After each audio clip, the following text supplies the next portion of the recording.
7-1, no seu próprio país, na frente de 70 mil pessoas. Transmitido ao vivo para 200 milhões de brasileiros. Esse foi o dia em que o mundo do futebol parou. Não de emoção, mas de choque. Mas aqui está o que ninguém te conta. O 7-1 não foi um acidente. Não foi azar. Não foi falta de time. Existe um padrão que se repete há mais de 20 anos. E esse padrão tem uma data de início muito específica, 30 de junho de 2002. Desde aquele dia, o último título brasileiro, algo mudou. E nenhum técnico, nenhuma convocação, nenhum craque conseguiu quebrar. Isso tem nome. E hoje a gente vai investigar. 24 anos, 6 Copas do Mundo. E o Brasil, o país do futebol, não levantou a taça uma única vez. Vamos olhar cada uma dessas Copas com outros olhos. Brasil chegou em 2006, com o que muitos chamavam de o melhor ataque do mundo. Ronaldo, Ronaldinho Gaúcho, Adriano, Kaká e Robinho. 5 craques de nível mundial no mesmo time. Na teoria era impossível perder. Na prática, eliminados nas quartas de final pela França. Zidane desmontou o Brasil em 57 minutos. O curioso, Ronaldinho, melhor jogador do mundo naquela época, sumiu completamente em campo. Não foi lesionado. Não estava doente, simplesmente apagou. Estatisticamente, a chance de um jogador daquele nível ter uma atuação tão apagada numa Copa do Mundo é mínima. Mas aconteceu. Nova geração. Dunga no comando. Mais organizado, mais disciplinado. O Brasil venceu os 3 jogos da fase de grupos em 2010. Embalado, confiante. Aí chegou a Holanda nas quartas de final. E aqui vem uma coincidência que poucos notaram. Nos últimos 3 torneios em que o Brasil foi eliminado precocemente, o adversário foi um time que tecnicamente era inferior no papel. Holanda, 2010, França 2006. E o que viria em 2014? Toda vez, o Brasil jogava como se houvesse um peso invisível sobre os ombros. A Copa em casa. E então aconteceu o que ninguém, absolutamente ninguém, estava preparado para ver. Alemanha 7, Brasil 1. Mas tem um detalhe que a maioria das pessoas esquece. Antes do jogo, o técnico alemão Joachim Löw disse em entrevista que havia identificado um padrão de colapso psicológico em seleções que jogam em casa sob pressão extrema. Ele usou exatamente essa expressão, colapso psicológico. E em 29 minutos, menos tempo que um episódio de série, a Alemanha marcou 5 gols. 5 gols em 29 minutos. Isso não é derrota. Isso é desmoronamento. Em 2018, Neymar era o nome mais badalado do planeta. Havia acabado de ser vendido por 220 milhões de euros. A maior transferência da história do futebol até então. O Brasil chegou como favorito declarado pelas principais casas de apostas do mundo. Eliminados nas quartas, de novo pela Bélgica. E Neymar? Lembrado principalmente pelas simulações no chão, não pelos gols. Um detalhe estranho.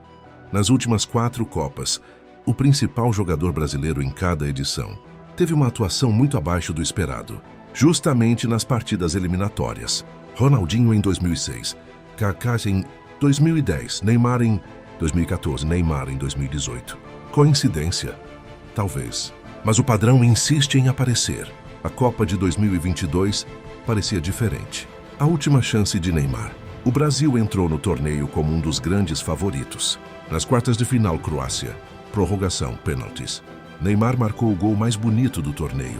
Na prorrogação, num lance individual de outro mundo.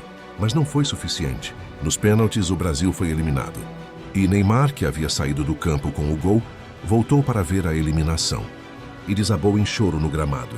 20 anos de Copa, 6 tentativas, 0 títulos. Mas vamos além das derrotas, porque há algo mais perturbador do que os resultados em si. Há um padrão de como o Brasil perde. Não é em finais. Não é num jogo equilibrado em que o adversário foi melhor. O Brasil perde sempre antes, nas quartas, nas semis, e sempre de uma forma que parece maior do que o futebol. Psicólogos esportivos têm um nome para isso: choking.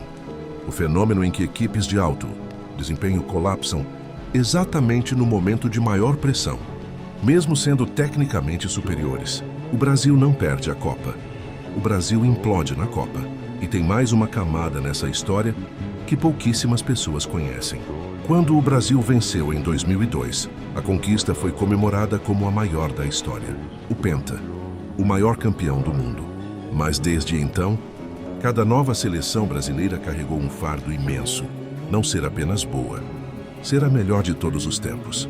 Pesquisadores de psicologia do esporte da Universidade de São Paulo publicaram um estudo analisando o comportamento de torcedores e jogadores brasileiros em Copas pós-2002.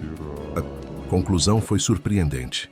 O Brasil é um dos únicos países onde a expectativa da torcida funciona como fator de pressão negativa sobre os atletas. O nível de cobrança é tão alto que cria um ambiente psicologicamente hostil para o próprio time. Em outras palavras, a paixão pelo futebol no Brasil pode ser, paradoxalmente, um dos motivos pelo qual o Brasil não ganha. Isso não é maldição sobrenatural. É algo mais assustador, é previsível. É mensurável.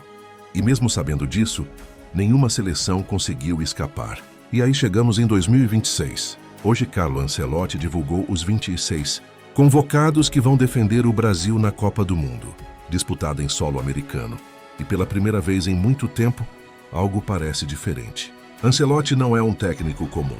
É o homem com mais títulos da Liga dos Campeões da história. É o técnico que transformou o Real Madrid num time que parece incapaz de perder, mesmo quando deveria perder. Mais do que esquema tático, Ancelotti é conhecido por uma coisa específica: gestão emocional de grandes estrelas, sob pressão extrema.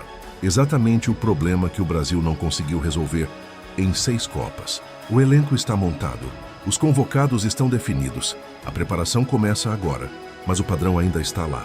24 anos de história dizem que o Brasil vai chegar forte, vai ser favorito, vai criar esperança. E em algum momento, em alguma quartas ou semifinal, o peso vai aparecer de novo. Ou não. Porque talvez 2026 seja diferente. Talvez Ancelotti seja o elemento que faltava. Talvez esta geração, com Vinícius, Rodrigo e Endrick, seja a primeira que não vai carregar o peso do Penta como um fardo, mas como combustível. Talvez. Mas a história do futebol brasileiro nos ensinou uma coisa com muita clareza. No Brasil, a Copa nunca é só futebol. É identidade, é trauma, é obsessão, é amor. E talvez seja exatamente isso que torna o Hexa tão difícil de conquistar e tão impossível de parar de sonhar. Se você chegou até aqui, você já sabe que essa Copa vai ser diferente de assistir. Agora você vai assistir com outros olhos. O Mystery X continua investigando o que está por trás das histórias que o mundo conta e das que ele prefere esconder. Até o próximo mistério.